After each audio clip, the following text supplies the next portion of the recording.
और आज जो सबसे बड़ी समस्या हम समाज में देख रहे हैं वह सबसे बड़ी समस्या है जघन्यता, क्रूरता, अपराध।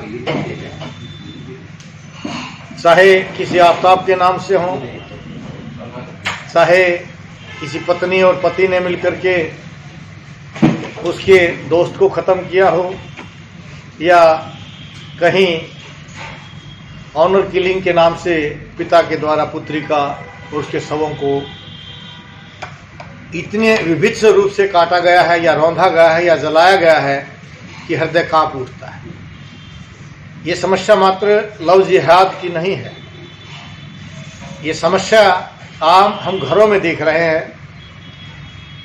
और हमारा मानना ये है कि इसका कहीं न कहीं कोई कारण है, क्योंकि आयुर्वेद कहता है जैसा खाए अन्न वैसा होवे मन। आज ये क्रूरता और जघन्यता हमारे अंदर जो पैदा हो रही है उसका कारण है हमारा जो आहार है वो दूषित हो चुका है, हमारी शिक्षा जो दूषित हो चुकी है। तो इस शिक्षा को और इस आहार को और इस भोजन व्यवस्था में जो मिलावट मिल रही है, उसमें जो केमिकल का प्रयोग हम कर रहे हैं, उनके द्वारा हमारे अंदर एक क्रूरता पैदा हो रही है।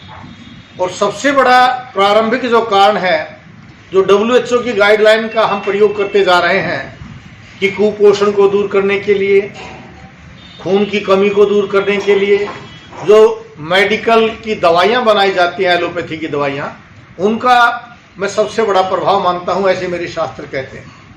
क्योंकि खून को बढ़ाने के लिए और कुपोषण को दूर करने के लिए जो भोजन उनको दिया जाता है वो दोपहर में दिया जाता है, और दोपहर का भोजन आयुर्वेद में निषिद्ध है, नहीं खाना चाहिए। तो हमारा भोजन व्यवस्था दोपहर की सबसे बड़ी गलत है, जो हमें रोगी बनाती है, चाहे वो शारीरिक रोगी हो चाहे मानसिक रोगी हो। फिर जो खून को बढ़ाने के लिए दवाइयाँ बनाई जाती है, वो दवाइयाँ भी केमिकल की है। उनका प्रयोग करके कई बार आपने सुना होगा कि खून को बढ़ाने वाली दवाइयाँ जिसका नाम फोलिक एसिड है, वो फोलिक एसिड बच्चों को दिया और बेहोश हो गए।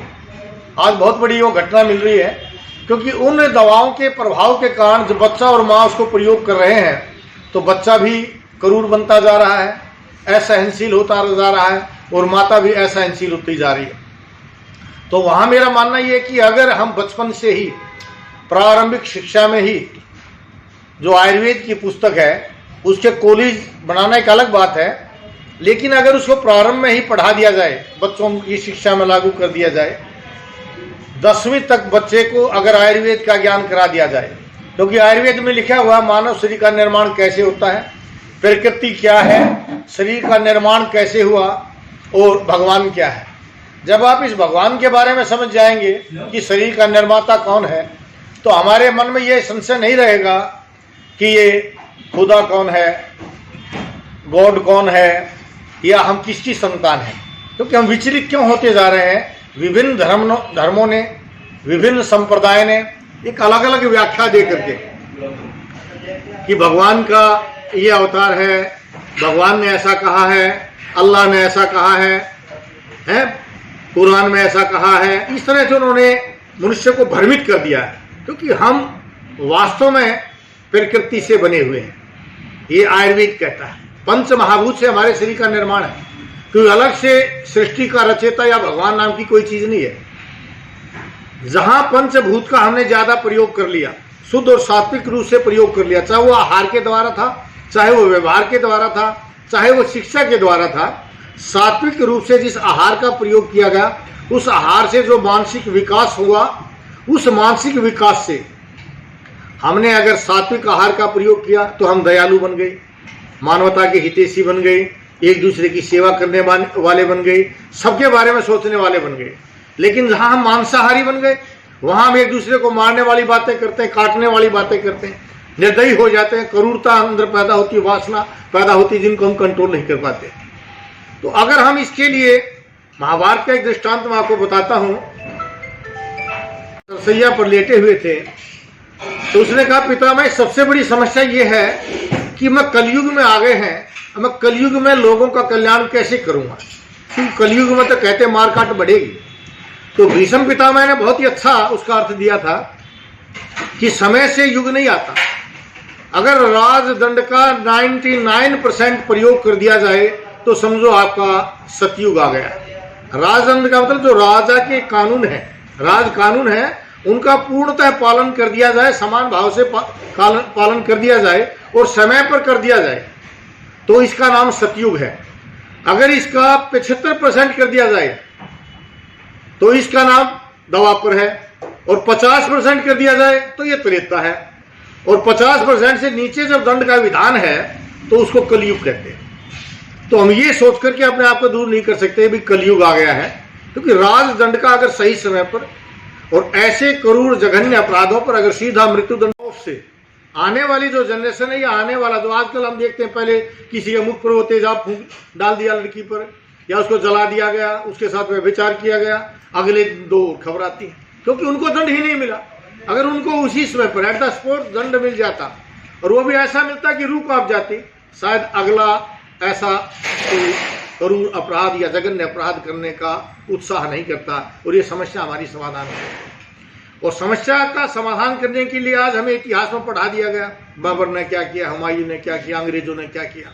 कहीं नहीं पढ़ा गया कि वेदों में क्या कहा था, महाभारत में क्या कहा था, गीता में क्या कहा था। क्योंकि अगर जिस तरह का साहित्य हम बच्चों को पढ़ाएंगे उसी तरह की हमारी जनरेशन निर्माण होती है।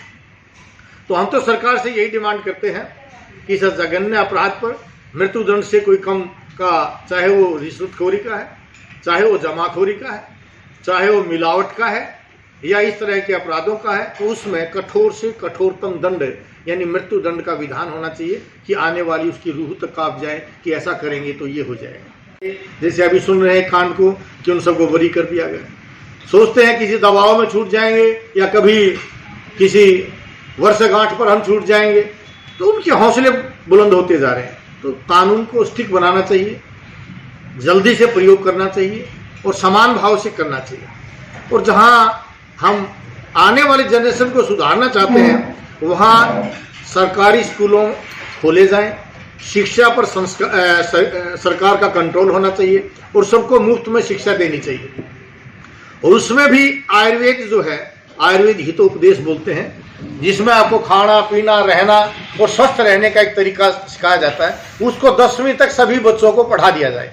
तो मेरा मानना यह है और आयुर्वेद का कहना भी यही है कि अगर आपने शुद्ध रूप से भोजन का ग्रहण कर लिया, समय पर भोजन कर लिया, तो आप मानसिक रूप से रोगी नहीं होंगे। और ये मानसिक रोगी हैं जो इस तरह के जघन्य अपराध करते हैं, तो उनसे हमें बचा जा सकता है। समय पर सही भोजन करके सात्विक वृत्ति का प्रयोग किया जा सकता है। इसलिए मेरा मानना है कि चरक का प्रयोग जो है, जो हमारी आयुर्वेद की पुस्तक है, 10वीं तक सभी बच्चों को शिक्षा में पढ़ा दिया जाए और सभी स्कूलों पर शिक्षा पर सरकार का कंट्रोल होना चाहिए। बाकी शिक्षा दी रोजगार की देनी देती रहेगी, क्योंकि नैतिकता विहीन अगर संस्कार रहित आपकी कोई भी ज्ञान है, विज्ञान है, यही विज्ञान जो मनुष्य के लिए लाभकारी होता है, यही विज्ञान आज यूक्रेन में देख लिए कि मृत्यु का कारण बनता जा रहा है, अभिशाप बनता जा रहा है। अगर वहां नैतिकता होती तो शायद ये अभिशाप न बन करके मानव कल्याण के काम आता। इसलिए हमेशा हमारे शास्त्रों में कहा जाता है सेवार्थ आइए, शिक्षार्थ आइए, सेवार्थ जाइए। ये भाव खत्म हो चुका है। हमें उस नैतिकता के भाव से शिक्षा को ग्रहण करना चाहिए, अन्न को ग्रहण करना चाहिए, तभी हम इन समस्याओं से बच सकते हैं, इस तरह की घटनाओं से बच सकते हैं। एक बारी वैद्य जी अपना नाम दोबारा फिर बोलिएगा। नाड़ी वैद्य कायाकल्प से मैं वैद्य सत्य प्रकाश आर्य। जिस तरह से आपने शिक्षा के बारे में बताया कि समान शिक्षा और फ्री शिक्षा होनी चाहिए, स्कूल बंद होते जा रहे हैं, सरकारें बंद कर रही है। जिस तरह से दंड की बात कही आपने, राजयोग की बात की, राजदंड की बात कही। नियम ये कहता है, विधि ये कहती है, विधिक सेवाओं में जो एक्ट हैं इस देश के, समान अधिकार वो तो कॉन्स्टिट्यूशन में है, लेकिन क्या ये सरकार इस तरह के प्रावधान कर पाएगी? बिल्कुल, क्योंकि सरकार वही कार्य करती है जिसकी डिमांड की जाती है। जब हम डिमांड ही नहीं करेंगे तो कैसे होगा? आज आपके स्कूल बंद हो गए, हमने कहीं आवाज नहीं उठाई कि सरकारी स्कूल बंद हो गया, स्कूलों के परिवारों ने, बच्चों ने जा ताले लगाए हैं, हमारे गाँव के स्कूल बंद ना हो। अब हुआ है, इसको भी एक राजनीतिक रूप दिया गया है। अभी कुछ लोगों ने जाके ताला लगा दिया। कितने स्कूलों में शिक्षा नहीं कर रहे थे, मास्टर नहीं आ रहे थे, कभी उन्होंने विरोध ही नहीं किया कि मास्टर ही नहीं आ रहे। अब इसको हम इस मंच का और इस मंच से मेरे बोलने का मतलब ये है कि हम लोगों में जागृति पैदा करना चाहते हैं कि वो अपने अधिकारों के लिए जागृत हों। अपने आपका विशेष प्रयास रहेगा ये। हाँ, इसी के लिए मैं प्रयासरत रहूँगा और मेरे साथी जो है आने वाले समय में बहुत ही जल्दी जो है पद यात्राएं करेंगे, लोगों को जागृति कर देंगे। क्योंकि